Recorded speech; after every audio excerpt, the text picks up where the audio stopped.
Hi hello నమస్తే, నా పేరు నరేష్. మన క్రికెట్ రివ్యూస్ ఛానల్కి స్వాగతం. ప్లీజ్ లైక్ అండ్ కామెంట్ చేయండి. వీడియో చూసేవాళ్ళు ప్లీజ్ సబ్స్క్రైబ్ కూడా చేసుకోండి. కంపల్సరీ వీడియో కొంచెం చూడండి. మరి క్రికెట్ అప్డేట్స్ రివ్యూస్ ఉంటాయి ఈ ఛానల్ ద్వారా. ప్లీజ్ సపోర్ట్ చేయండి. మరి ఆస్ట్రేలియా వర్సెస్ ఇండియా బ్రిస్బెన్లో గబ్బాలో మరి థర్డ్ టెస్ట్ అయితే స్టార్ట్ అయింది. నిన్న వర్షం కారణంగా రద్దు అయిపోయింది. ఫస్ట్ డే మ్యాచ్ 13 అవర్స్ జరిగింది నిన్న. మరి ఈ రోజు మాత్రం ఆస్ట్రేలియాదే పై చేయి. మరి ట్రావిస్ హెడ్ మళ్ళీ విరుచుకుపడ్డాడు. మళ్ళీ 100తో 150 భారీ స్కోర్తో మళ్ళీ మన ఇండియాని బౌలర్స్ని చాలా తలకాయ నొప్పిగా మారిండు. మళ్ళీ నెక్స్ట్ వికెట్ స్మిత్ తోడైండు. దాంతో ఇద్దరు సెంచరీలు చేసి 241 స్కోర్తో పార్ట్నర్షిప్తో భారీ స్కోర్గా 400 రన్స్ ఆల్రెడీ చేసిరు వాళ్ళు. 7 వికెట్స్ పడ్డాయి. మరి మన బౌలింగ్ సైడ్ వస్తే బుమ్రా ఒక్కడే తీయాలి వికెట్స్. బుమ్రా ఒక్కడే పడుతున్నాయి. ఫస్ట్ 2 వికెట్స్ బుమ్రా తీసిండు. థర్డ్ వికెట్ నితీష్ రెడ్డి లబుషన్ని అవుట్ చేసినప్పటికీ 76 ఫర్ 3 ఉన్నది.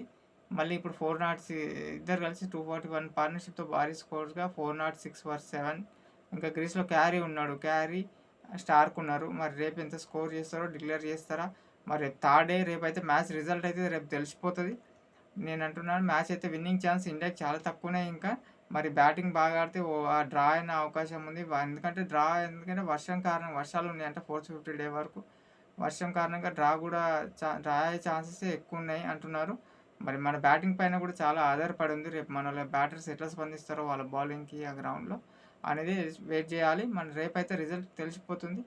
మరి బుమ్రా తప్పితే ఇంకా ఎవరు వికెట్స్ పడతలేవు. మళ్ళీ కొత్త బాల్తో 2 వికెట్లు తీసిన మళ్ళీ 80 ఓవర్స్ తర్వాత ట్రావిస్ హెడ్ని, స్మిత్ని, మిచెల్ మార్ష్ని మళ్ళీ తనే అవుట్ చేసిండు. అప్పటిదాకా మళ్ళీ వికెట్స్ లేవు. బుమ్రా కంబ్యాక్ చేసినాక కొత్త బాల్తో మళ్ళీ వికెట్స్ పడ్డాయి. మళ్ళీ సిరాజ్కి 1 వికెట్ పడ్డది. కమిన్స్ని అవుట్ చేసిండు. అంతే. ఇంకా మళ్ళీ జడేజాకి అయితే ఒక స్పిన్నర్ 16 ఓవర్స్ అయినా 1 వికెట్ పడలేదు. ఆకాశ్దీప్కి తీసుకున్నారు. 1 వికెట్ కూడా పడలేదు. అంత ఎఫెక్టివ్గా బౌలింగ్ లేదు. బుమ్రా తప్పితే మిగతా బౌలింగ్ లేదు. బ్యాటింగ్ మాత్రం వాళ్ళు ట్రావిస్ హెడ్ 400తో ఆడిరు. మొత్తం 407 రన్స్ కూడా 400తో టెస్ట్ మ్యాచ్లో 400 ఒకటే రోజులో వాళ్ళు స్కోర్ అయితే చేసినారు. మరి రేపు అయితే మన బ్యాటరీస్ పైన ఆధారపడి ఉంది. రేపు మరి వాళ్ళు తొందరగా 3 వికెట్స్ ఎప్పుడు తీస్తారో అది కూడా బుమ్రానే చేయాలి ఏమైనా చేసినా. మరి రేపు మ్యాచ్ రివ్యూతో మళ్ళీ కలుద్దాం. మళ్ళీ please support and like and comment compulsory చేయండి. సబ్స్క్రైబ్ చేసుకోండి. Thank you.